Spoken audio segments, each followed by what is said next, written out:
karena kesadaran akalnya itu lebih baik daripada orang beragama karena takut diancam. Halo, tukang ancam, panitia kebenaran, ya, ngancam orang itu beda-beda. Kalau anak kecil diancam pakai rotan, diancam pakai pukulan. Kalau udah dewasa diancam dengan kata-kata sesat loh, ntar kamu sesat loh. Orang dewasa diancam sorga nggak laku, apa diancam neraka sorga nggak laku. Dia mikir, gue nggak yakin nggak lihat. Tapi kalau disebut kamu sesat, cara berpikirmu nggak bener, ancaman juga bikin orang gak nyaman. Menurut dia, mungkin dia lagi nyambungin, kata gurunya, niat itu mesti nyambung dengan takbir. Ini nggak bisa dijawab dengan fikih, tuan. Cara menjawabnya mesti dengan tasawuf. Niat itu di kolbu, bukan di usolli fardal maghribi salasa raka'atin lillahi ta'ala, Allahu akbar. Apalah, saya geli dengar orang begitu ya.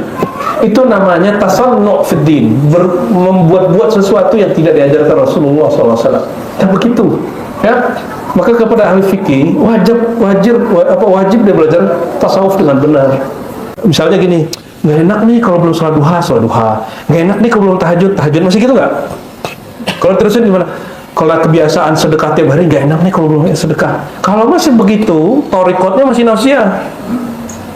Ya, lanjutannya Pak, haji umroh, nggak enak nih, aku hajinya kayaknya kemarin belum benar, haji lagi, umroh lagi. Ini teguran untuk diri saya sendiri dan kita semua, karena rata-rata yang sudah haji umroh mengalami itu, benar nggak? Yang sudah haji, sudah umroh, perasaan kita tuh selalu ngomong ini, kayaknya hajiku belum sempurna deh, kayaknya rasanya umrohku belum sempurna. Masih begitu? Berarti beribadahnya karena hawa nafsu. Tapi nafsunya bukan nafsu yang ini, nafsunya nafsu yang sifatnya spiritual, tapi spiritual ego. Kita bolak-balik ke haram, tapi tetangga kita nggak makan. Tapi kalau antum bisa gabung, tetangga kita dapat, kawan kita makan, kawan kita dapat kebagian hadiah dari kita, sedekah dari kita bolak-balik. Itu kerjanya begitu. Umurnya tiap bulan, sifatnya global. Fikih ini, ya, dia ada teks, ada kejadian. Hubungannya apa? Hubungannya itu disebut hukum. Nabi SAW mengharamkan minum khamar. Minum khamar berarti cairan atau butiran? Cairan. Ente kalau main-main ke wilayah Pantura, mulai dari Banten sampai ujung Banyuwangi, kampung nelayannya mabukannya nggak pakai toa lagi. Mabukannya pakai apa? Pakai pil, pakai tablet, diminum. Dan itu tablet tidak include kepada yang ditulis oleh BNN. Jadi BNN punya daftar obat terlarang, ini nggak masuk. Jadi orang diperkarakan nggak bisa, rumit nggak? Tapi dibikin orang oleh, bisa bikin dia KDRT, bisa bikin dia ngeliat kepala binatang, ya, bisa bikin dia fly. Di masa Rasul yang haram itu apa? Hanya air tua. Sekarang bentuknya tablet. Kalau orang yang pergi ke Sumatera, ada namanya ganja, pakai daun, ya. Sebagaimana obat itu seharusnya ganja, ya. Obat itu kalau dalam kadar tertentu dibolehkan bagi orang sakit. Harusnya ganja boleh untuk orang sakit dalam kadar tertentu.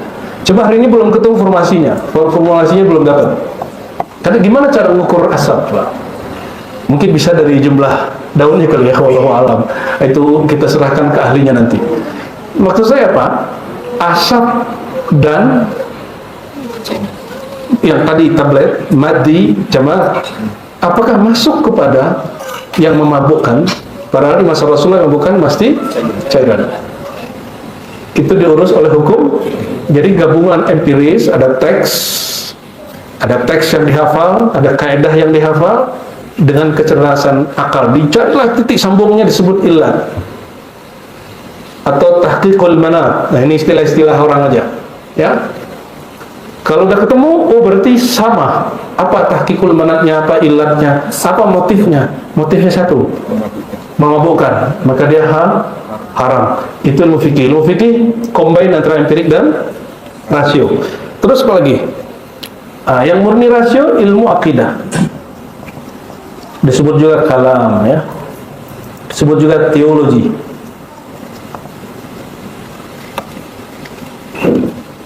Disebut juga tauhid. Udah tauhid ini. Dia doang yang namanya tauhid di sini. Ya. Kalau ente sudah belajar tauhid, nggak akan takut dengan simbol-simbol agama lain. Kalau saya nulis T begini, takut nggak? Ini salib? Bukan. Ini T. Cuma otak ente udah kena salib. Sehingga kalau gue lihat simbol jadi rusak. Nggak begitu, ya. Oke, sudah. Ini ilmu, apa definisinya? Ilmu yang membahas tentang apa yang wajib, yang mustahil dan jaiz boleh bagi Allah dan Rasul secara argumentasi akal. Coba, udah berapa poin itu? Ilmu tentang Allah yang wajib bagi Allah, mustahil, jaiz boleh, dan juga Rasul dan yang berkaitan dengannya. Terus bil burhan akli, ma'rifatullah, tapi ma'rifatullah pakai argumentasi akal. Jadi kalau anak kita walaupun dia Islam udah syahadat, kalau nggak sekolah agama, jangan langsung disodorin dalil Quran. Dia loh ayatnya, kamu ini jingkrang, menyalahi lebih dari 100 hadis. Kabur orang begitu. Ya nanti mbak-mbak ini pulang ketemu suaminya, Mas, kamu ini melanggar sunnah. Kenapa? Motong jenggot. Berarti kamu menyerupai kaum Yahudi. Halo, yang tidak punya jenggot. Oh, dia masih amrod. Syabun amrod. Man tashabbaha biqaumin fahuwa minhum, yang menyerupai satu kaum bagian dari mereka. Gimana dong? Mas. Akhirnya kawan saya beberapa tahun berturut-turut pasang depan rumahnya baliho, apa namanya? Spanduk. Siapa yang merayakan malam tahun baru dengan petasan, apalagi trompet, apalagi kembang api, dia sedang menganut 3 agama sekaligus. Ini orang ininya kayaknya mandul, rasio otaknya mandul, beragamanya nggak pakai akal, beragama pakai emosi. Tidak ada dalilnya beragama pakai emosi. Orang emosi itu beragamanya tidak sah. Emosi dipakai nanti dengan panduan dari fikih. Kapan emosi dipakai? Di bab jihad. Maka di fikih jihad di bagian akhir. Betul nggak? Jadi jihad baru muncul di dalam fikih kalau akal orang udah beres, akidahnya udah beres, di ujung nanti dia memperjuangkan agamanya, haknya, negerinya, baru masuk kepada bab jihad.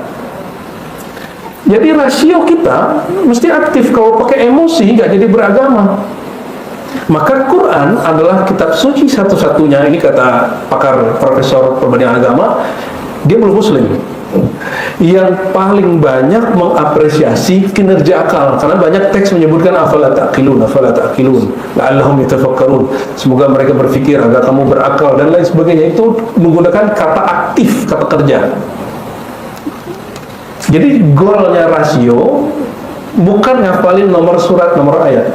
Itu sebabnya kata Imam Asy'ari, orang beragama karena kesadaran akalnya itu lebih baik daripada orang beragama karena takut diancam. Halo, tukang ancam, panitia kebenaran, ya, ngancam orang itu beda-beda. Kalau anak kecil diancam pakai rotan, diancam pakai pukulan. Kalau udah dewasa diancam dengan kata-kata sesat loh, ntar kamu sesat loh. Orang dewasa diancam sorga nggak laku, apa diancam neraka sorga nggak laku. Dia mikir, gue nggak yakin, nggak lihat. Tapi kalau disebut kamu sesat, cara berpikirmu nggak benar, ancaman juga bikin orang nggak nyaman. Jika itu terjadi, orang beragama dia insecure, dia kerasa nggak nyaman. Ya. Beragamanya itu nggak tenang. Mau beragama yang tenang, mendapatkan kepuasan rasio, melebihi asik kuliah. Maka majelis kita harus kita hijrahkan, bukan hijrah tempat, hijrah metode pengajian, dari doktrin kepada rasionalisasi, dari mendoktrinisasi orang, doktrin diancam, kalau nggak percaya kamu nggak benar, kamu sesat, harus dipakai. Apa alasannya? Kenapa? Ini wilayah bertanya. Jadi kalau ingin bertanya di sini, pertanyaannya boleh what? Kayak itulah pertanyaan buat berita itulah. Apa itu pertanyaan hakikat sesuatu. Apalagi why? Boleh di sini nanya banyak-banyak. Apa kenapa? Di sini nanyanya. Kalau fikih bolehkah? Tidak bolehkah? Kalau di sini pertanyaannya apa? Nah, jadi jika orang pertanyaannya sudah beragamanya sudah naik level dari doktrin, kalau doktrin bolehkah Ustadz nanti masuk neraka nggak Ustadz? Berarti dia masih doktriner. Bagus untuk level anak-anak kecil, bocah-bocah kecil.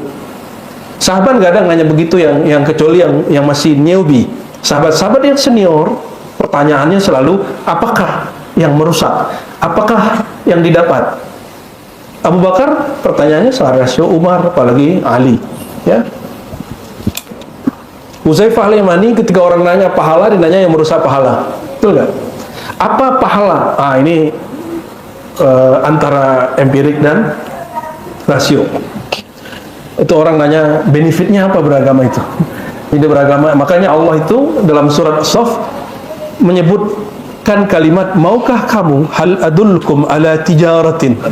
Jadi ada yang beranggap beragama itu barter, maka Allah menggunakan bahasa barter, ya. Maukah kalian aku tunjukkan barter, bai'at atau transaksi yang tujikum min adzabin alim, yang barternya nanti bukan kamu dapat duit, tapi jasadmu yang tertulis namanya sekarang di neraka dibebaskan di neraka.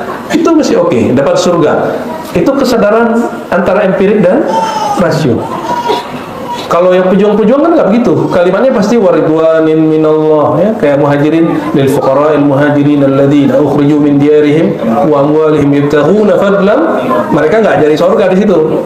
Mereka orang-orang fakir yang muhajir, dia mendadak jadi miskin karena hijrah. Mereka mencari ridha Allah. Yabtaghuna fadlan minallah, ya. Terus waridwana, ya, utamaan dari Allah, ya, dikasih surga alhamdulillah, dikasih jumpa. Yang penting sifatnya sudah nilai, bukan lagi sifatnya benefit kawin di surga apa, itu standar lah itu, ya. Mereka nggak, kalau itu mereka bisa dapat di dunia, ya. Ketika ada kalimat fadlan waridwanan, itu dua makom. Fadlan orang rasio, waridwan kelompok ketiga rohani, mencari ridho. Kalau fadlan masih mencari benefit sifatnya imateri, tapi kalau ridwana itu sudah lebur kepada hal-hal yang spiritual. Oke, nah kita belajar akidah, filsafat di sini lah, ya. Filsafat sekarang kan sudah ada namanya filsafat Islam. Filsafat Islam itu dulu filsafat Islam itu termasuk kedokteran. Alhamdulillah sekarang UIN sudah ada, Universitas Islam sudah ada kedokteran yang itu. Sudah ada kedokteran, sudah ada psikologi, artinya sudah kembali lagi. Sayangnya tidak diajarkan dalam kerangka filsafat Islam. Apa yang paling menyedihkan, saya ngambil S1 itu hadis dan filsafat. Filsafat sekarang setara dengan jurusan anak-anaknya. Jadi filsafat kan induk semua ilmu. Dari filsafat muncul ilmu matematika, kedokteran, segala macam. Tidak ada namanya fakultas filsafat Islam, ya. Kalau saya punya kampus, saya bikin fakultas filsafat Islam. Atau sekolah filsafat Islam, nggak usah kampus, nggak usah fakultas. Sekolah filsafat Islam. Indonesia ketinggalan.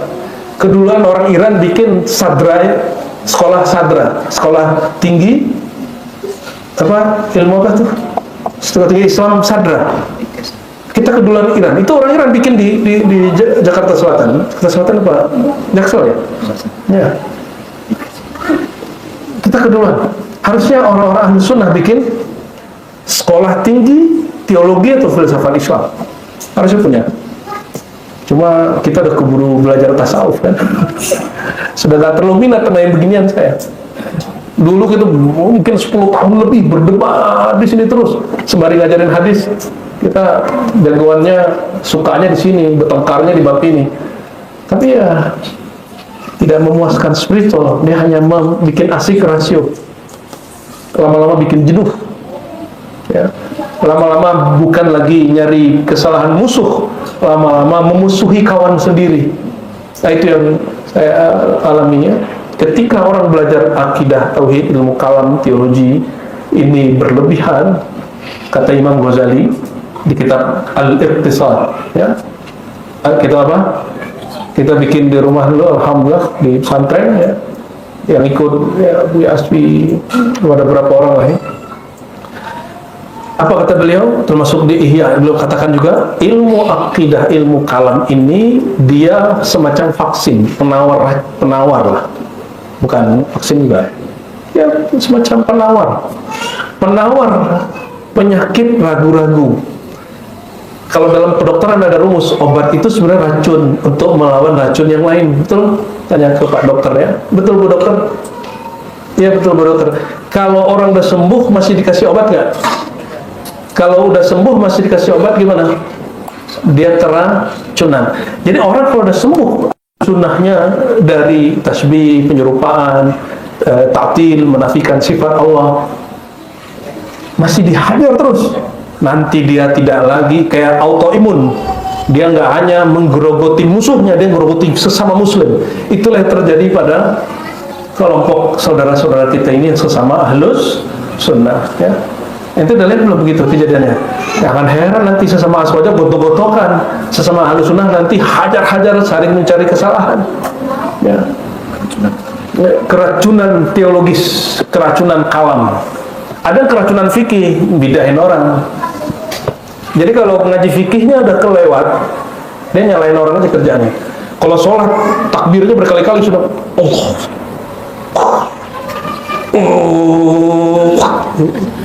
buat takbir berkali-kali, ujungnya ragu. Kenapa? Menurut dia, mungkin dia lagi nyambungin, kata gurunya, niat itu mesti nyambung dengan takbir. Ini nggak bisa dijawab dengan fikih tuan. Cara menjawabnya mesti dengan tasawuf. Ya, niat itu di kolbu, bukan di usolli fardal maghribi salasa raka'atin lillahi ta'ala, Allahu akbar. Apalah, saya geli dengar orang begitu ya. Itu namanya tasannu' fid din, membuat-buat sesuatu yang tidak diajarkan Rasulullah SAW. Ya begitu ya. Maka kepada ahli fikih wajib dia belajar tasawuf dengan benar. Kalau orang belajar tasawuf santai ya, coba ya takbir Allah, santai. Kenapa? Iman niat di dalam kolbu ya. Jadi yang disambungkan itu niat di kolbu, hadir hatinya saat dia bertakwir, itu yang disebut niat. Adapun nawaitu usolli itu hanya conditioning, mengkondisikan hati ya, tidak wajib dibaca. Jadi ilmu ini jangan keracunan. Ini Buya Asfi, pakar teolog, pakar kalam dan juga ahli hadis. Saya tanya, Buya kok nggak lanjut mendalami teologi nutinnya? Apa kata Buya dulu? Jenuh, bosen. Coba ente ngaji tasawuf nggak akan pernah bosan. Udah berapa kitab tasawuf kita ganti, ulang lagi, nggak ada bosan-bosannya. Buya Asfi ngajar Kifayatul Awam udah jenuh. Ya, yang belajar Kifayatul Awam nanti jenuh. Ulang lagi jenuh, mesti cari kitab yang baru, yang debatnya lebih fresh. Masa debat orang 5 abad lalu terus dibawa sekarang, kan pusing anak-anak itu. Itulah kejadiannya hari ini di pesantren. Debat di masa Imam Sanusi dibawa ke sekarang. Itu boleh kalau santrinya sudah advance. Ini santrinya masih newbie, dibawa debat-debat kalam. Akhirnya melanggar apa yang dimaksud oleh sang imam sendiri. Kata sang imam, jangan bawa ini ke ranah filsafat ya. Dan yang paling menyedihkan apa? Yang paling menyedihkan, jurusan filsafat yang ada di kampus-kampus negeri itu swasta, khususnya yang Islam, mahasiswanya tidak ada namanya materi tamhidi. Apa tamhidi itu ya? Matrikulasi ya. Matrikulasinya itu adalah penguatan 2 hal, 1 mantik logika, 2 teologi kalam. Jadi kalau ini tidak ada, sebaiknya filsafat ini harus ada di kampus-kampus atau di sekolah-sekolah. Kalau nggak, bubarin aja itu jurusan. Ya, mesti ada tamhidinya. Atau minimal materi-materinya adalah materi-materi pengantar baru isi. Ya, oke, semoga didengar oleh para pembuat kebijakan itu. Ya. Kalau nggak, nanti orang masuk kampus mulai takbir anjing hu akbar, sih kan nggak dulu? Iya. Nanti belum lahir. Itu dulu ya, ada dulu ya, anjing hu akbar. Astagfirullahaladzim. Itu kesalahan apa itu? Keselewanya di mana? Karena nggak ada materi matrikulasi pengantar. Ya, pengantar. Oh, semua orang tergantung interpretasi. Yang aku maksud anjing hu akbar, nggak, asal aja dia. Nggak punya wilayah seperti itu. Oke, kita masuk tadi rasio. Ini kita ulang-ulang terus supaya teman-teman beragamanya penuh dengan kesadaran empiris, rasio, akal, dan baru yang disebut rohani. Ya, ada di sini eksperimen kita nggak bahas ya. Di sini kesadaran kolbu atau hati, rohani. Zauki, nah, sebutannya bisa kolbu sebenarnya agak lebih luas, bisa disebut zau. Oleh Al-Jabri disebut irfani, tapi irfani meskipun populer di kalangan sufi, tapi sekarang banyak dipakai oleh orang-orang Syiah, sehingga jangan heran Wahabi itu menganggap tasawuf itu Syiah. Ya, Wahabi apa? Menganggap tasawuf itu Syiah. Orang yang belajar tasawuf, ente ada Syiah enggak? Ya. Buya udah belajar berapa tarekat, ada Syiahnya enggak Buya? Ya. Laura udah belajar tarekat, ada Syiahnya enggak ente? Itu kerancuan ini bab madarik ulum epistemologi. Apa itu? Syiah itu bab teologi, akidah. Tarekat bukan bab teologi. Kok dia menyebut Sufi itu Syiah? Loh, Sufi itu nggak ada urusan sama Syiah. Tasawuf itu nggak ada urusan dengan Syiah. Karena Syiah itu selevelnya adalah Asy'ari, Mu'tazilah, Wahabi. Nah, itu garisnya ke situ kolomnya. Itu beda kamar. Beda kamar. Pakai sorban Syiah. Astagfirullahaladzim. Berarti Rasulullah pakai sorban ya? Bismillah.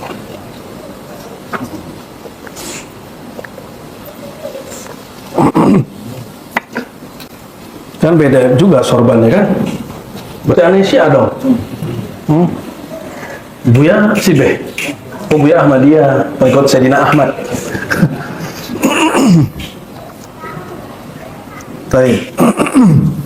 Jadi judge Sufi Syiah, dia menjudge perkara rohani, dia masukin ke bab rasio, nggak nyambung. Rasio itu kerjaannya apa? Akal kerjanya apa? Menetapkan dan menegasikan, mengiyakan dan menidakkan, memberi status judge. Kamu ini benar, kamu ini salah. Ini di rasio. Kalau tasawuf nggak ada. Di tasawuf itu nggak ada orang benar salah. Di tasawuf itu Anda usul, Anda tidak usul. Anda sadar, Anda belum sadar. Itu gitu doang. Jadi kalau sufi bicara, sufi yang sejati ya, kita ini kan belum sufi amat ya. Kita lagi belajar. Sufi ketemu aliran sesat secara teologis, bahasa dia apa? Orang ini belum tepat. Jadi kalau saya bicara kelompok ini sesat, berarti saya lagi ngomong teologis. Ya, sufi sesat, maksudnya apa? Dia bertasawuf, tapi akidah yang dia anut akidah yang bukan sesuai dengan sufi itu sendiri. Ya. Tapi setahu kita sufi ya, lahir dari rahim ahlus sunnah wal jamaah. Tidak ada sufi di kalangan Syiah kecuali tradisi aja, ya. Tradisi yang sama. Ah, ini kerancuan di kalangan aswaja ahlus sunnah. Contoh, tadi ada fikih sini ya. Fikih ada uruf, ada tradisi. Wahabi, Asy'ari, Syiah, Mu'tazilah ini urusan rasio. Kawan saya punya tradisi fikih yaitu yasinan. Kalau yasinan berarti aswaja dong. Aswaja tradisi, belum tentu aswaja ahlus sunnah secara akidah. Jadi kalau ada orang dia yasinan, dia sholawatan, dia berkunut subuh, fikihnya fikih Ahlus Sunnah. Imam Syafi'i, tapi dia ngajarin tauhid, uluhiyah, rububiyah, asma wa sifat. Dia akidahnya Wahabi, fikihnya tradisi dia kita. Nah, itu yang terjadi di sekolah modern yang kawan Buya itu, ya, yang ngancem-ngancem. Dia beragama tidak dengan rasio. Dikritik orang santai aja kayaknya, enggak?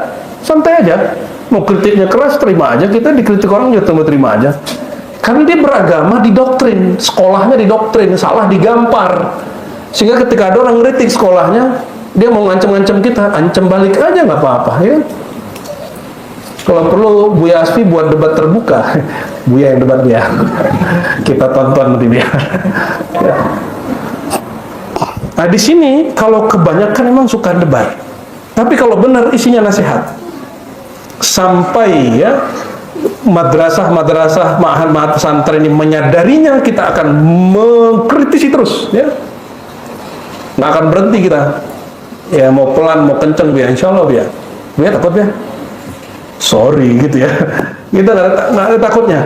Ente mau anak-anak pesantren kita, santri-santri kita tamat-tamat tidak menjadi Ahlus Sunnah. Tradisinya Ahlus Sunnah, dia yasina, dia sholawatan, tapi akidah dia, akidah yang bukan Ahlus Sunnah lagi mau.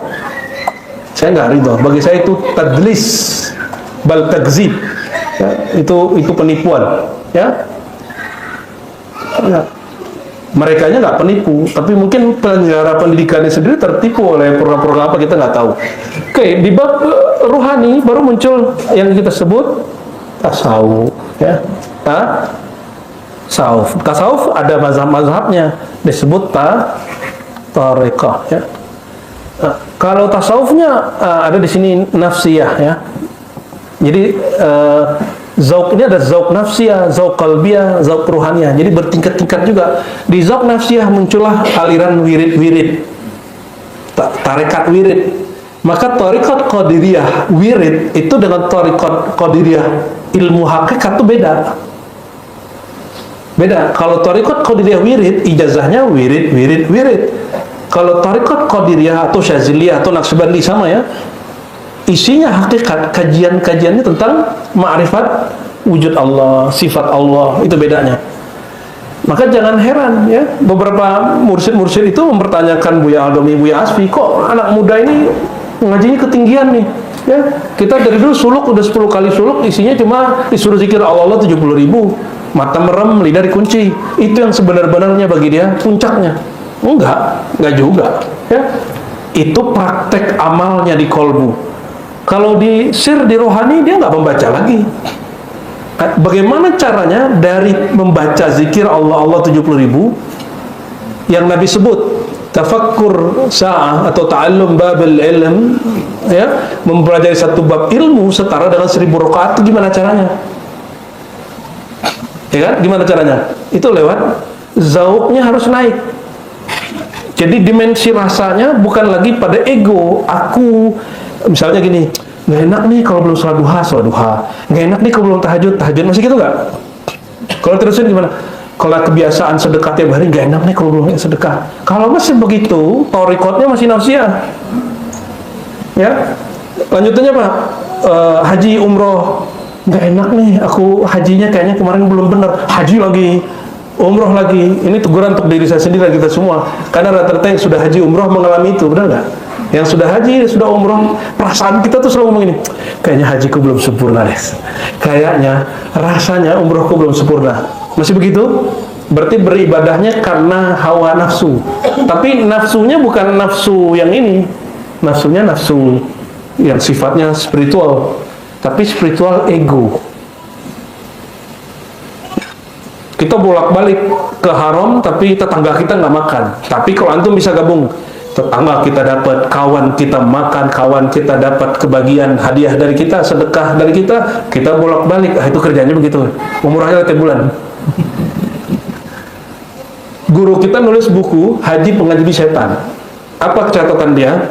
Anda umroh tiap bulan, Anda haji tiap tahun, tapi tetanggamu malamnya kelaparan. Kata Nabi, la yu'minu ahadukum, kamu belum sempurna imannya, kamu tidur, tetanggamu kelaparan, ya. Waduh, berat juga ya. Itu masuk ke sini. merasakan laparnya orang. Ini perhatikan, nafsiyah, ego. Habis nafsiyah, itu mulailah bab khidmat. Maka di kita, salah satu asas thariqah kita berkhidmat. Orang berkhidmat, dia melayani satu orang, berarti dia sudah keluar dari egonya. Maka Allah lipat gandakan dirinya, mempunyai 2 kekuatan orang. Dia khidmat ke 10 orang, berarti Allah jadikan nur dia setara 10 orang. Itu sebabnya guru-guru ngurangin tidurnya, ngurangin makannya, ngurangin waktu dengan keluarganya untuk ngurusin umatnya. Itu nurnya berlipat terus. Itu rahasianya Rasulullah SAW. Ya, walaupun hidup beliau pendek, hanya 63 tahun, tapi itu dia. Nah, jadi bagi teman-teman yang ibadahnya masih ego, keluar dari situ. Ya, tetap lakukan ritual-ritual itu boleh duha. Jangan karena ini ente gak duha.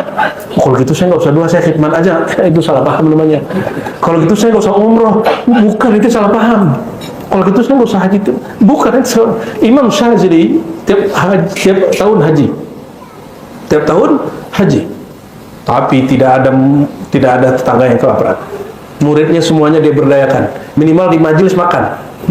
Maka minimal kita di sini di majelis awal-awal dulu kita sendiri yang ngadain. Pegel juga 50 orang. Tapi alhamdulillah teman-teman sudah mulai keluar dari egonya. Yang tadi asik cuma ngaji sudah mulai berkhidmat ya. Digilir-gilir yang mau khidmat, alhamdulillah ya. Maka nanti kalau misalnya habis ngaji, jangan ente ego sendiri. Apa yang bisa kita rapiin. Ada sampah kita iniin. Ada kawan sakit kita kasih tahu ya jenguk, ada profilan jenguk misalnya gitu. Contoh-contohnya. Itu tasawuf. Tasawuf itu sesederhana itu loh. Tasawuf itu bukan ente ngobrolin wahdatul wujud. Manunggaling kawal Gusti gitu ya. Itu baru sedikit dari tasawuf. Ngomongin bersatu dengan Tuhan, ketinggian itu ngomongnya. Ya. Ngomongin tentang bab begitu, tapi temannya sakit hati dia nggak paham. Ya. Itu nggak masuk itu. Kecuali itu Nabi Khidir. Nabi Khidir dia rusak kapal orang supaya orang tetap hidup. Karena kalau orang naik kapal mati semua. Nah, ngerti cara kinerja Nabi Khidir? Monggo. Kalau enggak, tanggung jawab di hadapan Allah, mengatasnamakan diri.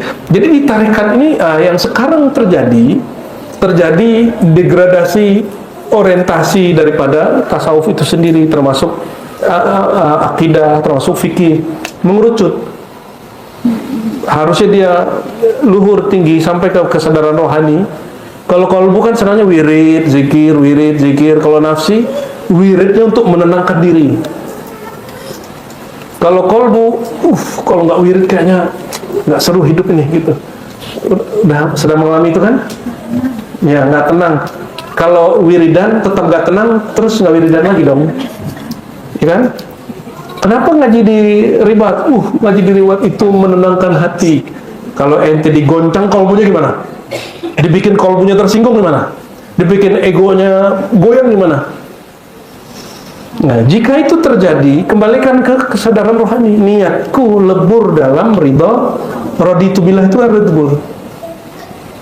Nah, itulah ujian orang bermajelis kalau ingin di-upgrade, naik dari sekedar ego, bergama secara ego, naik kepada qalbiyah, naik kepada ruhaniyah.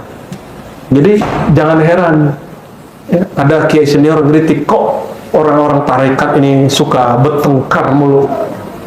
Lihat ya, tarikannya tarikat nafsiyah ini bisa digabung loh.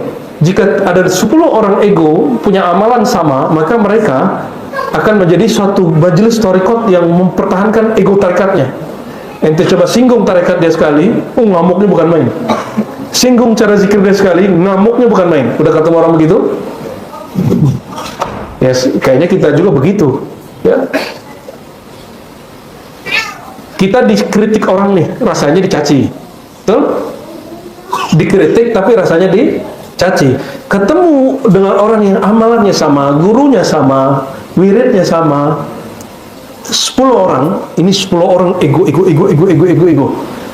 Karena mereka seamalan, kritik amal dia, kritik mursyidnya, kritik tarekatnya, ente akan dibully habis-habisan. Ya?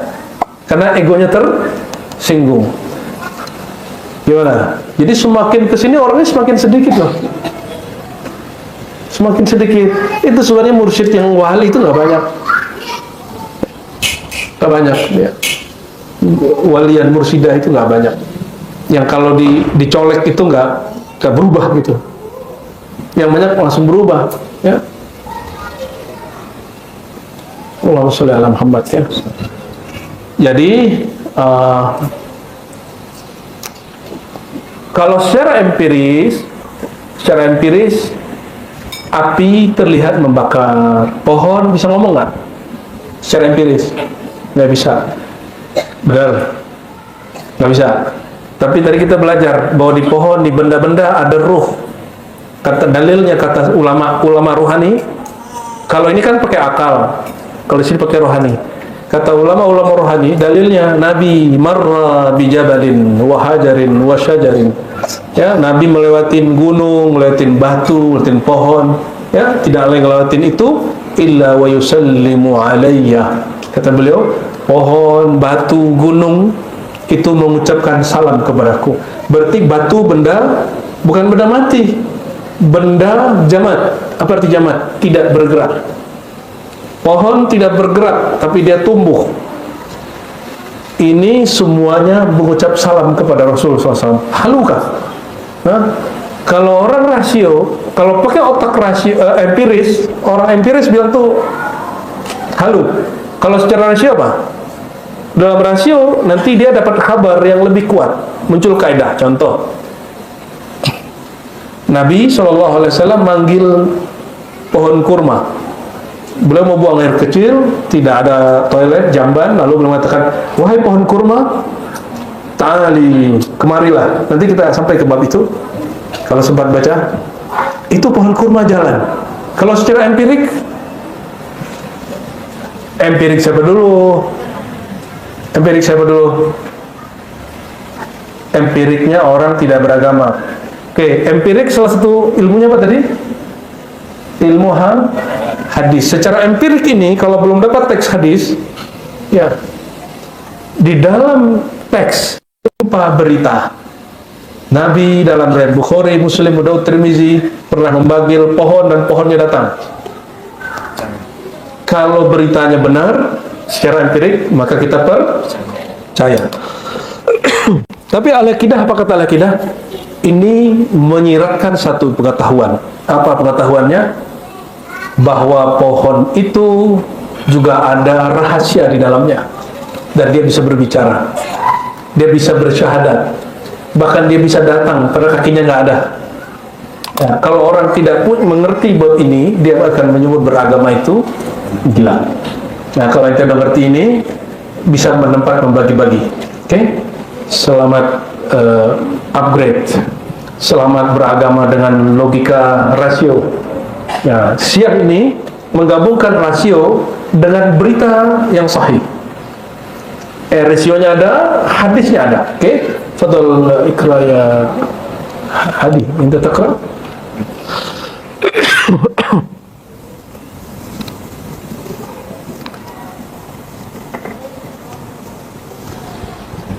في كلام الشجرة وشهادتها.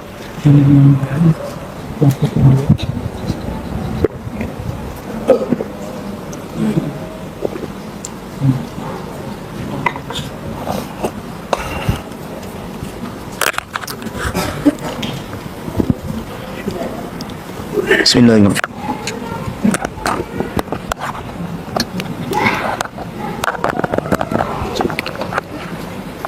Bismillahirrahmanirrahim. Fi sanadina al-muttasil ila mu'allif hadzal kitab nafa'ana Allah bihi wa bi ulumi fid dharain amin ya rabbal alamin. Qala faslun fi kalami syajarati wa syahadatiha lahu bin nubuwati wa ijabatiha da'watahu. Fasal di dalam menerangkan tentang kalamnya pepohonan dan syahadatnya pepohonan kepada Rasulullah SAW, kenabian Rasulullah dan ijabahnya mereka kepada panggilan Rasulullah SAW. Akhbarona bihi ilaihi qala akhbarana qala akhbarana wa bihi ilaihi qala wa bihi ilaihi qala akhbarana atau wa bisanadikum ila al-muallif qala bisanadikum min al-muallif qala akhbarana Ahmad bin Muhammad ibni Galbun asy-Syaikh as-Sarih fima ajazanihi an Abi Umar at-Talamanki an Abi Bakr ibn al-Muhandisi an Abi al-Qasim al-Baghawi haddatsana Ahmad bin Imran al-Akhnasi haddatsana Abu Hayyan qala haddatsana Abu Hayyan at-Taimi wa kana saduqan an Mujahidin an ibni Umar qala kunna ma'a Rasulullah sallallahu alaihi wasallam fi safarin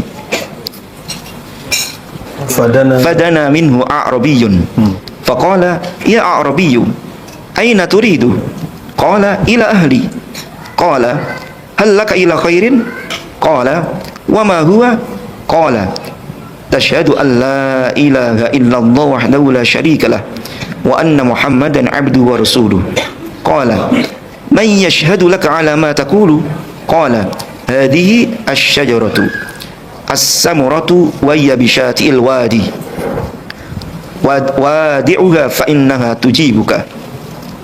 Ya, terjem. Mulai dari mana dia? Diriwayatkan dari Ibnu Umar. Diriwayatkan dari Ibnu Umar berkata bahwasanya Ibnu Umar bersama Rasulullah SAW di suatu perjalanan. Kemudian seorang Arabi Badui memanggilnya. Kemudian Ibnu Umar berkata, "Ya Arabi, aina turidu?" Hai Badui. Rasulullah SAW bersabda, "Ya Arabi, aina turidu?" Hai Badui, kemana engkau ingin? Qala ila ahli, pulang ke rumahku, pulang ke keluargaku. Qala hal laka ila khairin, apakah bagimu kebaikan? Qala wa ma huwa, apa itu? Qala tasyhadu alla ilaha illallah wahdahu la syarikalah. Engkau menyaksikan bahwasanya tiada Tuhan kecuali hanya Allah saja, tiada sekutu baginya. Wa anna Muhammadan abduhu wa rasuluh, dan sungguh Muhammad adalah hambanya dan rasulnya. Qala, berkata Badui, may yashhadu laka ala ma taqul, siapa yang memastikan engkau apa yang engkau ucapkan? Qala, jawab Rasulullah, hadhihi syajarah, ini pohon ini, as-samuratu, namanya samurah. pohon ini yang bernama as-samurah. Wa hiya, pohon itu, samurah itu, bisyatil wadi, di pinggir jurang. Wada'uha fa innaha tujibuka, panggillah dia, maka pohon itu akan datang kepada engkau. Oke, ini hadis ada di Sahih Bukhari, ada di Sahih Muslim. Ada di Sahih Bukhari, ada di mana? Di Sahih Muslim. Namun Imam Qadhi Iyad menggunakan sanadnya sendiri. Dia menggunakan jalur gurunya Ahmad ibn Galbun secara ijazah dari Abi Umar, dari Ibn al-Muhandis, dari Al-Baghawi, dari Al-Akhnasi, dari Abu Hayyan at-Taimi, ya. An Mujahid. Jadi jarak beliau ini salah satu yang disebut dengan a'la asanid Qadhi Iyad ila Nabi. Jadi sanad dia yang paling pendek ke Nabi, salah satunya ini. Coba dihitung dari beliau ke Nabi berapa orang? Ibnu Galbun, Talamki, Al-Muhandis, Al-Baghawi, Al-Akhnasi, At-Taimi, Mujahid, Ibnu Umar. Berapa orang? Berapa nih? 8. Ini salah satu jalur pendek karena beliau abadnya abad kelima. Bukhari salah satu jalur panjangnya 8 karena beliau abad ketiga. Kalau orang 3 abad setelah dia wajar nggak?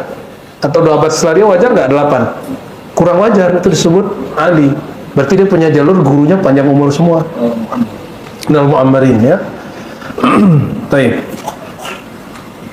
Ini redaksi ya mirip dengan yang di Sahih Muslim, ya. Jadi Nabi jalan-jalan dengan Ibnu Umar. Ini Nabi ini suka jalan-jalan ke mana? Ke lembah-lembah, ke kampung-kampung. Bukan pencitraan, bukan. Nggak perlu bawa kamera YouTube, nggak ada. Ya, nggak bawa tim IT. Cuma nanti sahabatnya ada yang merekam. Dulu Jadi semacam ini mungkin pembenaran orang bawa IT kali ya. Ibnu Umar ini dialah kemudian jadi channel TikToknya, channel YouTube-nya. Melalui jalur Ibnu Umar menceritakan kembali kejadiannya. Jadi seandainya dulu ada kamera, mungkin Ibnu Umar ngeluarin kamera kali. Cuma kan nggak ada ya. Tapi ini juga bukan kebenaran, kemana-mana harus pakai kamera ya. Nggak benar itu, riya itu ya. Sayyidina Abdullah bin Umar mengatakan, kunna ma'a Rasulullah, kami safar bersama Rasul sallallahu alaihi wasallam. Wah, itu sangat senang tuh. Ente jangankan cerita tentang Nabi, cerita pernah jalan sama kiai, senangnya bukan main. Gimana lagi kalau cerita pernah jalan dengan sumbernya para kiai, yaitu Rasulullah SAW. Tiba-tiba ada orang Arab, Nabi ini nggak gengsi. Kalau ente kan kalau orang nggak nyapa, nggak mau nyapa duluan kan. Kecuali Bang Do dia suka rese ke orang nggak rese aja dia rese ya. Rasulullah itu humble, jadi ente geser dikit jadi pewaris Rasulullah, itu dah pewaris ini suka nyapa, resenya diganti jadi suka nyapa, ramah. Maka kalau kita khidmat, misalnya jagain, antum lagi jagain Buya Aldo, ada tamu datang, jangan diinterogasi, tanya baik-baik, mau kemana Pak? Saya mau ketemu Buya Aldo. Penting, ini ada pesan penting dari langit misalnya. Ya, oh gitu Pak.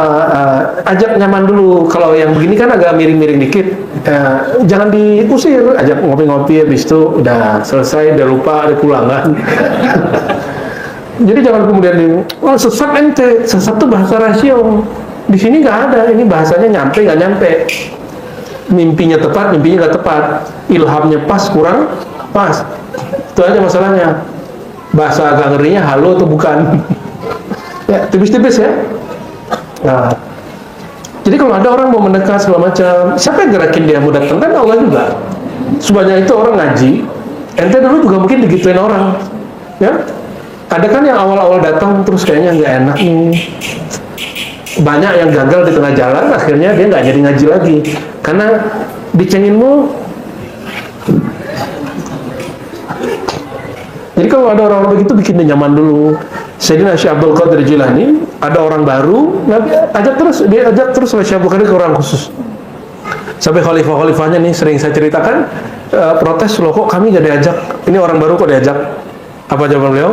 Araftumu nih, kalian sudah kenal aku, sedangkan dia ini belum kenal, maka kita kasih pengenalan ya. Jadi kalau guru berbuat begitu bukan pilih kasih, saya ini sudah lama khidmat disapa aja kagak, ini yang baru mentang-mentang dia datangnya pakai mobil disapa, gak begitu. Guru tuh udah percaya kepada kita, nerima kita, tinggal kita percaya guru ini akan didik kita. Nggak percaya ke guru yang didik kita itu namanya tasdik ya. Prakteknya, ketulusannya, berserahnya itu disebut taslim. Kalau masih nanya, kok guru gitu ya? Kita ini sudah lama khidmat nih, udah nyuci piring berkali-kali nih ya. udah ngepel segala macam, nggak diperhatiin. Berarti ente belum berhasil jadi muridnya beliau, belum jadi murad. Murid yang berhasil jadi murad, kalaupun guruku tidak lihat, tapi Allah yang namanya diajarkan masuk namanya ke dalam kolbu kami, nur namanya kami baca terus, dia maha tahu. Jadi jangan cari perhatian guru, cari perhatian Allah yang namanya diajarkan oleh guru. Sesederhana itu ya. Maka saya sering kasih pertanyaan, kalau guru nggak tahu, Allah tahu nggak? Kita khidmat, guru nggak lihat, kawan nggak lihat, Allah lihat. Masih nunggu-nunggu berkhidmat. Khidmat jangan nunggu dilihat orang ya. Khidmat ke umat Rasulullah SAW itu mesti berjamaah, kalau nggak nanti syaitan masuk. Nah, kalau berjamaah nanti kita didik. Setiap kali merasa mulai berjasa, nanti ada sistem yang akan bikin kita lebur lagi. Setiap kali muncul rasa itu lebur lagi, itu tanda Allah masih sayang, tanda Allah masih. Tapi itu dipuji terus, tidak ada yang mengkritisi, tidak ada lagi ujian, itu istidraj.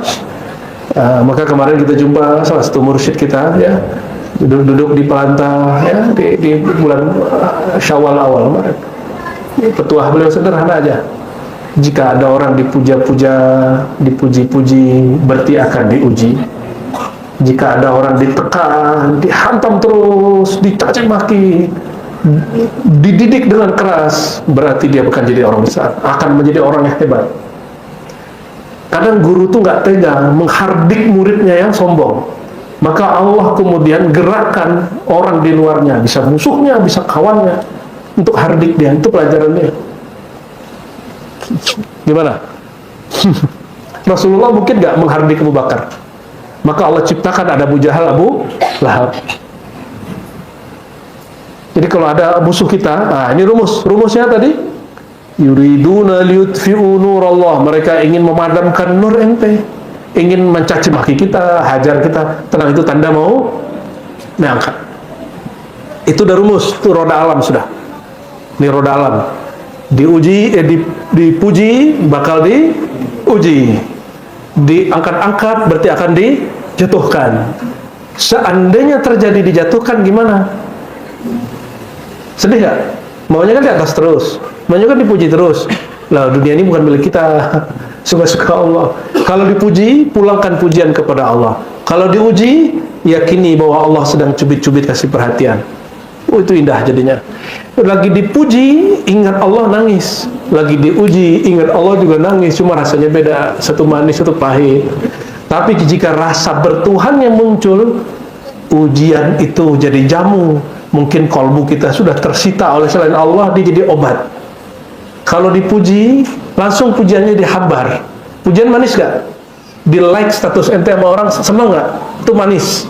Ya, dipuja-puji orang, wah kalau pengajian sama ente kita nyaman, otak kita cerdas. Kalau zikiran sama ente kita merasakan hati kayaknya tenang. Itu pujian. Kalau orang khidmat ngomong, kalau ente hadir beres semua.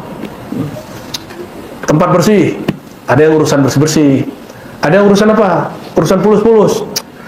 Seret nih kata yang khidmat ya, nggak ada kopi, nggak ada makan siang. Kalau ada dia kayaknya seru deh ya. Dipujilah yang khidmat ini begitu. Naik sebulan, 2 bulan, naik. Ini Allah akan ciptakan nanti kalau guru tidak sanggup menegur, karena gurunya halim, mewarisi sifat Rasulullah SAW, nanti dari naik. Tapi kalau gurunya lagi dipinjam lidah Khidir, selesai ente. Jadi guru yang bisa ngomong pahit itu lagi dipinjamkan kalam lisan Khadiriyah. Rasulullah sesekali memakai itu. Tapi apa kata beliau? Nih perhatikan, kalau guru berkalam babnya bab ini hadiah juga buat ente. Faman ta'antuhu aw la'antuhu aw sababtuhu fahiya kafaratun lahu.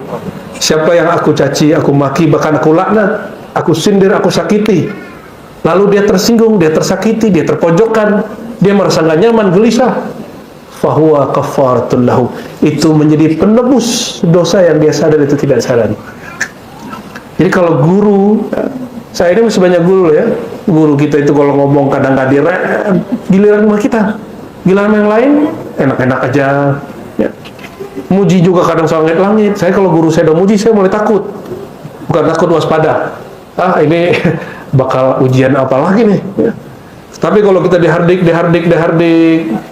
apa itu razi itu, makomnya belum sampai, belum beres ya, wah kita bersyukur, berarti kita masih diperhatiin. Ente mulai hati-hati, udah enggak lah dipuji, enggak juga dicaci, berarti nggak masuk hitungan. Minimal ditatap aja cukup. Ente ditatap guru cukup.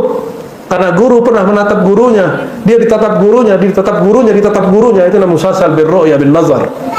Ya, tuba liman ra'ani wa liman ra'a man ra'ani. Beruntung orang yang melihatku, orang yang aku lihat apalagi. Itu masuk Rasulullah SAW. Jadi guru kita natap kita udah cukup gitu. Atau salaman ya, man safahani dakhalal jannah, man safahani dakhalal jannah, yang salaman amaku. Kalau nggak bisa salaman ya natap. Jangan kemudian seperti yang kita ceritakan kemarin. Kalau dia wali nih, pasti salaman sama gua. Ya bener ini. Fa'akbalat tukhaddul arda hatta qamat baina yaday. Ini lanjutan hadis sebenarnya. Lanjut. May yashhadu laka, lanjut ya. Siapa yang bersaksi bagimu wahai Muhammad? Belum panggil Rasulullah deh, masih Muhammad ya. Terus qala hadhihi syajarah, pohon ini yang bernama, Samurah. bukan samurai ya, samurah. Ada nama pohon namanya samurah, warnanya agak sedikit kemerahan ya. Wa hiya bi syatil wadi, adanya di pinggir Jurang. lembah ya. Wad'uha, di satu versi riwayat di Muslim ada kalam dari Nabi, wad'uha, hai Arab Badui, panggillah dia akan datang. Arab Badui manggil, karena si Badui manggil atau karena suruhan Nabi? Suruhan Nabi. Kalau Nabi nggak suruh, Gak dipanggil. itu kalau Baduinya coba besok lagi bisa nggak? Gak bisa. Wahai pohon kurma, kemarilah, datanglah. Dicobain besok, datang nggak? Kecuali ilmunya dikasih Rasulullah. Ya. Fastashhadaha, itu pohon bersaksi 3 kali. Fasyahidat annahu kama qala, summa raja ila makaniha, lalu kembali. Jadi pohon itu dipanggil Nabi, ada 2 kejadiannya. Satu, beliau mau buang air. Yang kedua, menjadi bukti persaksiannya kepada seharusnya Nabi. Kenapa Nabi nggak ngomong gini? Mayashhad laka, siapa yang menjadi bukti kamu benar? Di sampingnya kan Abdullah bin Umar. Jadi Nabi ngomong itu tergantung kadar orang. Orang Arab Badui ini sukanya yang ngeri-ngeri. Pohon bergerak, pohon ngomong. Jadi dia ada 2 mukjizat sekaligus. Pohonnya berjalan dan pohonnya berkalam. Bahkan yang ketiga, pohonnya bersaksi. Tiga mukjizat Rasulullah SAW. Coba kalau sekarang kejadian, ente disembah orang. Ya, harusnya kan Nabi ngomong, Ibnu Umar, kamu saksi nggak aku ini Rasul? Tapi orang Arab Badui, logikanya logika empirik awam. Dia sukanya yang ajaib-ajaib, yang Superman, yang kejadiannya itu kejadian-kejadian di luar batas orang biasa. Kalau nggak begitu dia nggak percaya. Orang-orang yang begitu hari ini akalnya akal Badui. Jadi kalau nanti Samsul nih masuk ke pelosok Lasem, terus ada orang nanya, bukti kalau kamu nih orang zikirnya benar, coba panggil itu pohon. Terus pohonnya nggak datang, nggak percaya dia. Padahal yang tepat, jika pohon pun bisa bicara sama Nabi, kolbu ente udah mati, bisa berzikir berkat guru, itu sama. Kolbu kita nih nggak bisa berzikir, ditalkin sama guru zikir, lebih keren mana? Pohon ngomong atau kolbunya bisa nyebut nama Allah? Kolbu berzikir. Pohon ngomong, apa efeknya mente? Tapi kalau zikir, kolbunya bisa zikir, yang tadinya nggak zikir, itu manfaat nggak bagi kita? Jadi menurut saya, karomah guru saya bukan ketika dia bisa manggil pohon. Walaupun itu Nabi lakukan untuk Arab Badui. Nabi nggak lakukan itu ke Abu Bakar, ke Umar, ke sahabat-sahabat yang intelektual tinggi. Ya, bagi saya guru saya punya keramat, hatiku mati jadi hidup. Perasaan kita gelisah, kemudian sembuh dan tenang. Nah itu nikmatnya ya. Wa an Buraidah sa'al Arabiyyun Nabi sallallahu alaihi wasallam ayatan qala lahu kull tilka syajarah Rasulullah yad'uka. Ini mirip. Nabi bilang, Badui, kalau kamu percaya, ngomong ke pohon itu, Rasulullah manggil kamu. Jadi si orang Arab datang bilang, wahai pohon, Rasulullah manggil kamu. Passwordnya apa? Rasulullah manggil kamu. Datang pohonnya. Kalau Buya Asfi manggil kamu, datang nggak? Hah? Belum tentu. Masalahnya belum tentu kenal Buya Asfi. Bukan berarti Buya Asfi nggak keramat, ya? Kamunya. Dia belum tentu kenal. Itu aja bedanya. فمالت عن يمينها فمالت الشجرة عن يمينها وشمالها وبين يديها وخلفها فتقطعت عروقها ثم جاءت تخض الأرض تجر عروقها مغبرة حتى وقفت بين يدي الرسول صلى الله عليه وسلم فقالت السلام عليك يا رسول الله. Jadi mirip-mirip kalau mobil transformer tuh tiba-tiba berubah gitu. Kalau ini dia yang tadi nggak ada kakinya jadi ada kakinya gitu, yang nggak ada tangan jadi ada tangannya. Wallahu a'lam. Ini hadis sahih. Yang mau olok-olok hadis ini, Anda sedang kufur kepada Rasulullah Sallallahu Alaihi Wasallam. Ini saya ngomong lagi berasio. Nggak percaya sama hadis ini, kamu kafir. Bahwa rasio ya. Kalau di bab tasawuf apa? Anda kalau nggak percaya nggak apa-apa. Berarti zauq rasa bertuhanmu belum ada. Gitu ya. Ente pilih yang mana? Ar-Razi yang mana beres? Ar-Razi yang rasio atau Ar-Razi yang zauq? Di riwayat yang berikut ya, ada tambahan di situ. Faqala al-Arabi murha faltarji' ila manbatiha. Kata Nabi, suruhlah ia kembali ke tempatnya. Faraja'at fadallaha uruqaha fi dzalika fastawat. Ya. Lalu akar-akarnya semuanya kembali turun lagi, dalam itu kembali turun ke bawah, ya. Faqala al-Arabi i'dhan li asjud la. Oh, ngeri. Itu benar ya? Itu kalau kejadian pada orang hari ini, orang sujud. Ini orang Arab Badui ingin sujud kepada Nabi SAW. Wahai Rasulullah, izinkan aku sujud kepadamu. Apa kata Rasulullah? Lau amartu ahadan ayyasjuda li ahadin la amartu al-mar'ata an tasjuda li zawjiha. Kalau boleh sujud, kalau ada ajaran boleh sujud di ajaran umat Nabi Muhammad SAW, maka yang boleh sujud dalam ajaranku hanya istri kepada suami, ya. Ngeri juga Rasulullah. Fa'azina li an uqabbila yadayka fa'zan li an uqabbila yadayka wa rijlayka fa'azina lahu. Hadis ini riwayat ada juga di Al-Bazzar. Apa kata si Arab Badui? Kalau engkau tidak izinkan aku sujud, izinkan aku mencium tanganmu dan kakimu. Jadi ini dalil boleh cium tangan dan kaki. Gimana tuh? Katanya sungkem syirik. Ada hadis yang lebih sahih dari ini, bahwa Nabi mengizinkan di Hanasai sahabat mencium tangan dan kakinya. Kan kejadiannya Habib dicium kakinya. Rame nggak penduduk YouTube? Ya, rame. Karena nggak ngerti hadisnya. Ya cuma ya pantas-pantasan juga lah. Masa orang kayak kita ini dicium kaki, kan nggak pantas juga. Ya. Kita kalau masih sanggup menghalangi orang untuk tidak cium, kita cuma udah capek. Udah salaman-salaman aja lah. Mau cium nggak merubah hati kita, ya. Allahumma sholli ala sayyidina Muhammad. Kalau tadi kisah Ibnu Umar, ada nanti kisah Jabir. Kisah Jabir, kisahnya adalah Nabi SAW buang air kecilnya. Nabi mau buang air, lalu manggil pohon kurma. Ya, ini sudah sering saya ceritakan dalam pengajian-pengajian. Gak usah kita baca detail karena lebih banyak pengulangan-pengulangan, ya.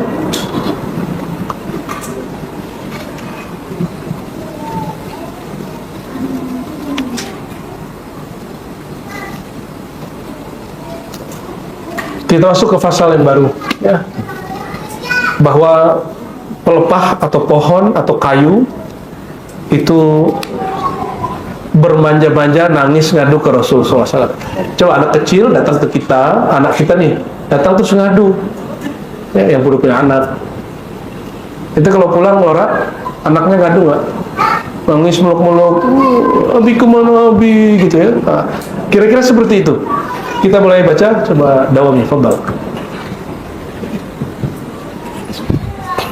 Bismillahirrahmanirrahim. Sanadul muttasil ila Imam Qutaiyyah qala faslun fi qissati Hanin al-Jid'i wa ya'dudu hadhihi al-akhbar hadith Hanin al-Jid'i wa huwa fi nafsihi mashhur muntashir wal khabar bihi mutawatir qad kharrajahu ahli as-sahih wa rawahu min as-sahabati bid'ata 'ashar. Pembahasan tentang kisah manja-manja tangisan pelepah kurma. Oh ya Allah,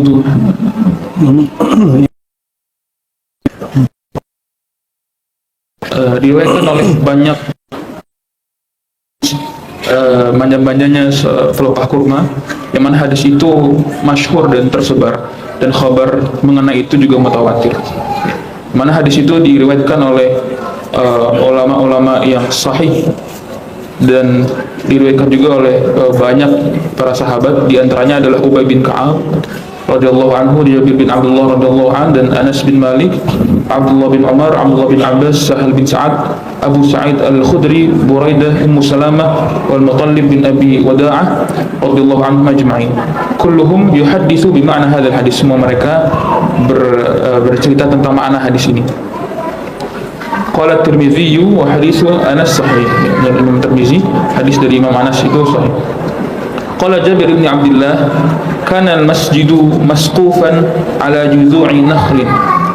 فكان النبي صلى الله عليه وسلم إذا خطب يقوم إلى جذع منها فلما صنع له المنبر سمعنا لذلك الجذع صوتا كصوت العشار Jabir bin Abdullah berkata, masjidnya Rasulullah SAW itu diatapi dengan pelepah kurma. Maka Nabi SAW ketika berkhutbah, beliau berdiri sampai mengenai pelepah kurma itu. Gimana? Kepada salah satu pohon kurma itu. Nah, namun ketika dibuatkan mimbar untuk Rasulullah SAW, Jadi Nabi suka bersandar. suka bersandar. Jadi nyari sandaran ketika berdiri ya. Ketika dibuatkan mimbar untuk beliau, kami, kata para sahabat, mendengar bahwa pohon kurma itu bersuara seperti suaranya Orang bayi hamil 10 bulan. bayi 10 bulan itu. Fi riwayat Anas, dan dalam riwayat Anas bin Malik, hatta rtajjal masjid bi khuwarihi, Sehingga menggegerkan masjid dengan suaranya. sehingga menggegerkan masjid dengan suaranya. Wa fi riwayat Sahal, wa kathura buka'un nas lima ra'au bihi, dan dalam riwayat Sahal, dan ketika itu banyaklah tangisan para sahabat karena mereka juga menyaksikan apa yang terjadi di Itu bukan nangis biasa, bukan nangis sedih, nangis ekstase. Ya, itu yang kalau orang lagi zikir ngerasain suatu kondisi yang mereka terharu di situ. Itu nangis haru ya. Terus wa fi riwayatil Muttalib wa Ubay hatta tasadda'a wa anshaqqa hatta ja'a an-nabiy sallallahu alaihi wasallam fa wada'a yadahu alaihi fasakata. Dan dalam riwayat Al-Muttalib, ketika itu di kejadian itu sahabat Ubay sampai teriak dan ekstase gitu.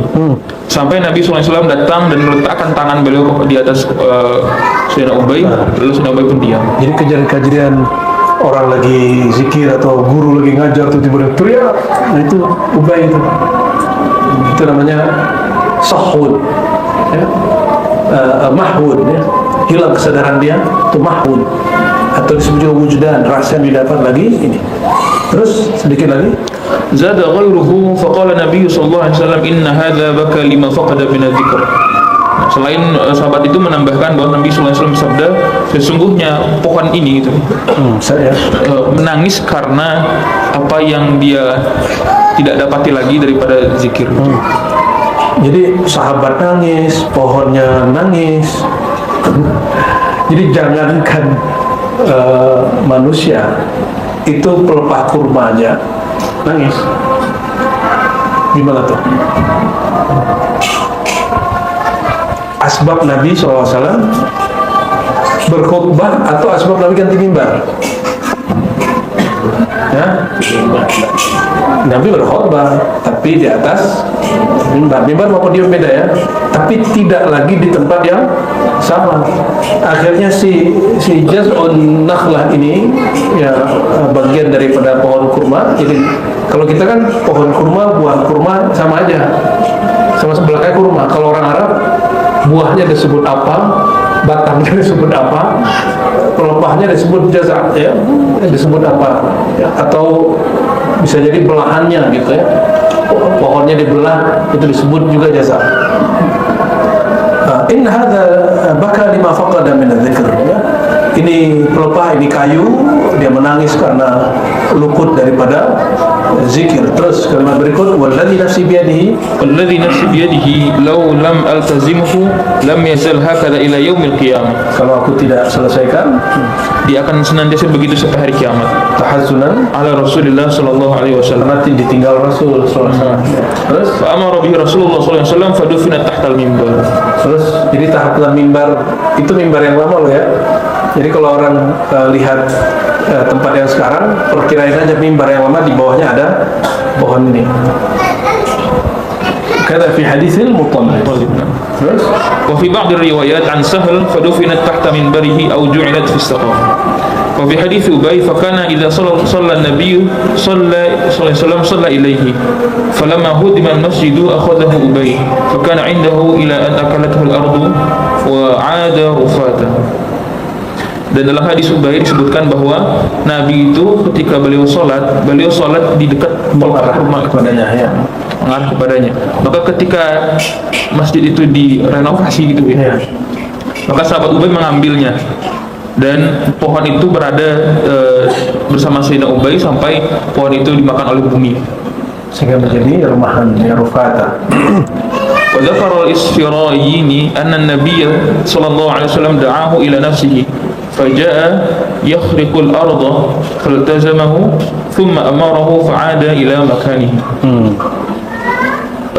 Imam Al-Isfirani menyebutkan bahwa Nabi Muhammad SAW memanggil Si kayu tadi ke Rasulullah SAW, maka kayu itu pun datang, yahriqul arda, membelah bumi. Jadi dia kan udah ditancap. Kayak bayang. Mirip-mirip kayak film-film hari ini ya. Terus وفي حديث بريدة وفي حديث بريدة قال يعني النبي صلى الله عليه وسلم إن شئت أردك إلى الحائط الذي كنت فيه تنبت لك عروقك ويكمل خلقك ويجدد لك خوص وثمرة وإن شئت أغرسك في الجنة فيأكل أولياء الله من ثمرك. ثم أصغى له النبي صلى الله عليه وسلم يستمع ما يقول فقال بل تغرسني في الجنة فيأكل مني أولياء الله وأكون في مكان لا أبلى فيه فسمعه من يليه فقال النبي صلى الله عليه وسلم قد فعلت ثم قال اختار دار البقاء على دار الفناء. Ini versi, tapi versi ini tidak sampai derajat sahih ya. Mau dengar terjemahnya? Jadi Nabi panggil itu kayunya kemudian membelah lantai. Terus Nabi ulus-ulus iltazim ya. Lalu Nabi SAW mengasih tawaran dia, kamu kembali ke posisimu atau aku tanam engkau, tapi ketika ditanam engkau sedang ditanam di surga. Dia memilih di surga, di tempat dia tidak hancur. Cuma riwayat ini berbeda dengan riwayat Ubay. Riwayat Ubay lebih sahih, sedangkan ini tidak sampai derajat sahih. Maka kita tidak menggunakan riwayat ini sebagai sesuatu yang kita pegang hanya untuk bisa jadi ada beberapa kejadian, boleh gitu ya. Terus فكان الحسن إذا حدث بهذا بكى وقال يا عباد الله الخشبة تحن إلى رسول الله صلى الله عليه وسلم شوقا إليه لمكانه فأنتم أحق أن تشتاقوا إلى لقائه.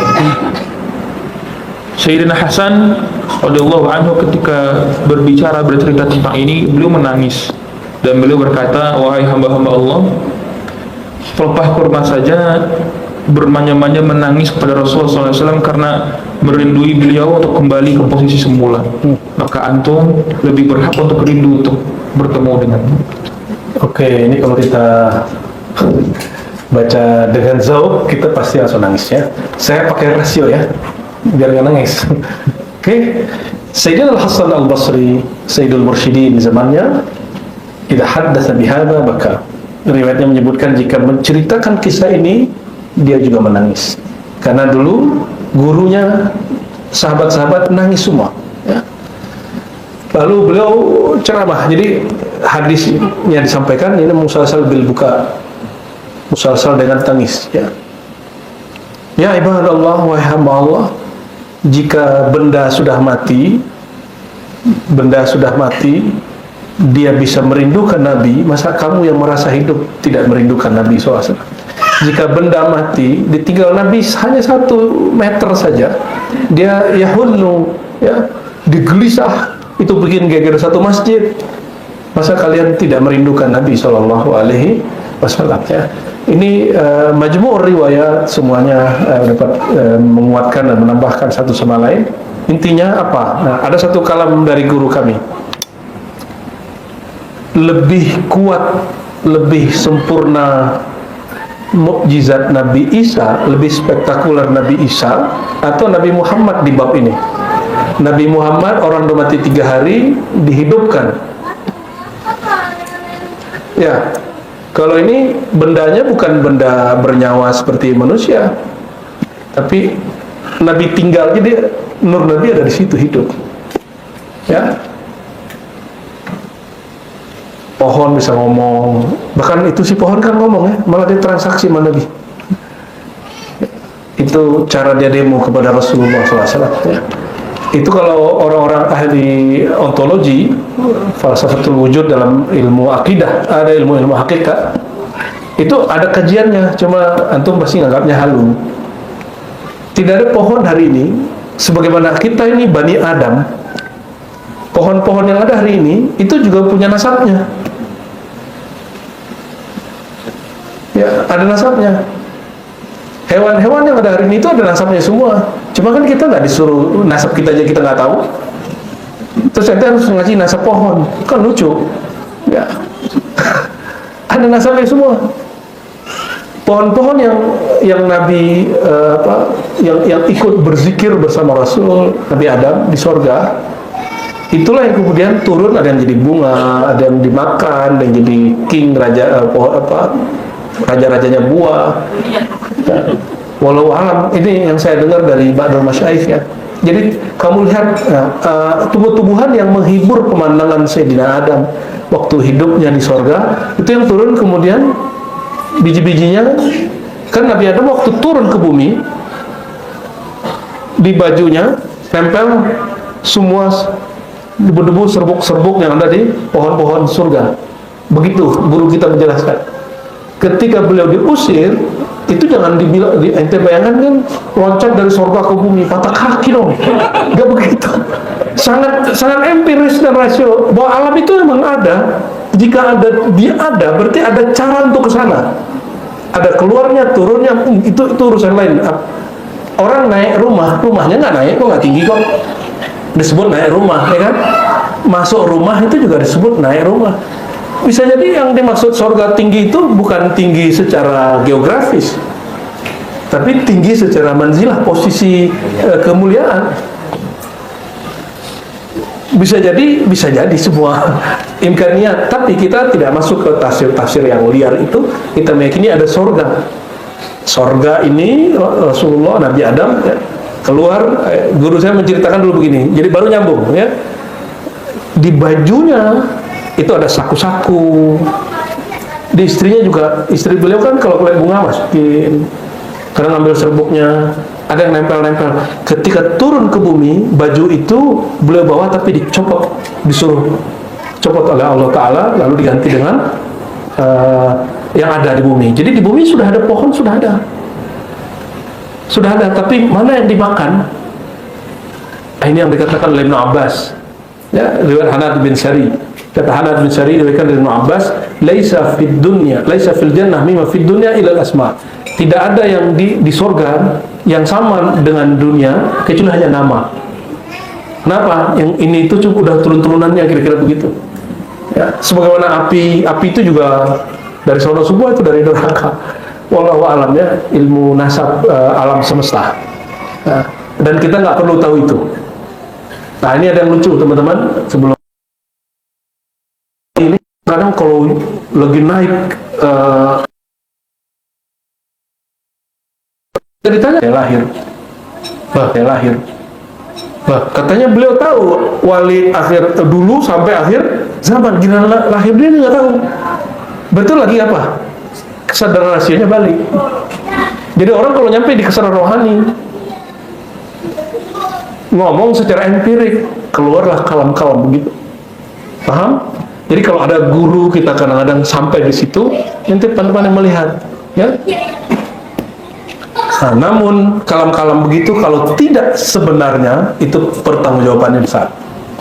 Maka Junaid mengatakan salah satu yang paling berat ditanya di dalam kubur adalah lacur-lacur kalam, ekstase, kalimat-kalimat yang muncul sebab gairah beragama yang berlebihan, gairah spiritual yang berlebihan. Ya, itu harus hati-hati. Maka manhaj kita, ya, kita berusaha manhaj yang setengah-tengahnya, semampu kita, sesantai-santainya, serilek-rileknya, serasio-rasionya, semampu kita, ya. Tapi insya Allah kerohaniannya tetap stabil, ya. Nah, ini yang diajarkan oleh Imam itu juga, Isya Abdul Qadir juga ngajarin begitu.